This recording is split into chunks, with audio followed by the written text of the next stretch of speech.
आज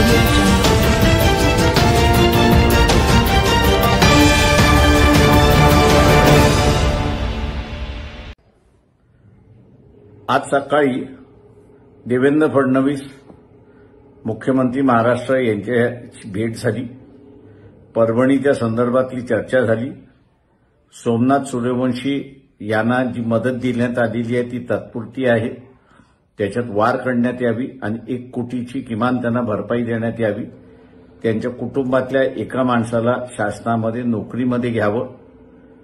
त्याच्याचबरोबर लाठीचार्ज हा एसपी किंवा आयजीच्या अधिकाराखाली झालेला नाही, तर खालच्या अधिकाऱ्यांनी स्वतःहूनच त्या ठिकाणी केलेला आहे।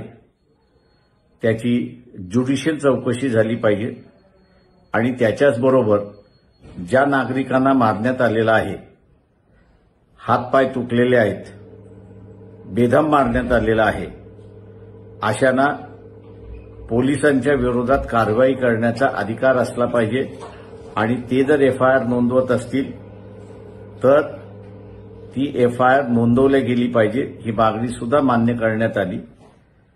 वस्त्यांमध्ये जाऊन ज्यांची घरं मोडण्यात आलेली आहेत, दरवाजे मोडण्यात आलेले आहेत, अशांना असताना शासनाने कॉम्पन्सेशन द्यावं, तर ते कॉम्पन्सेशन सुद्धा त्यांनी त्या ठिकाणी मान्य केले, अशी असणारी परिस्थिती आहे।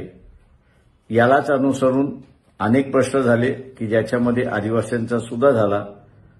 डायरेक्ट पेमेंट जे होतंय त्या संदर्भातली सुद्धा चर्चा झाली आणि या चर्चेच्या माध्यमातून रिटायर्ड डिस्ट्रिक्ट जज किंवा रिटायर्ड हायकोर्ट जज याची नेमणूक करून ती चौकशी करण्यात यावी, ही सुद्धा मागणी त्या ठिकाणी मान्य करण्यात आली।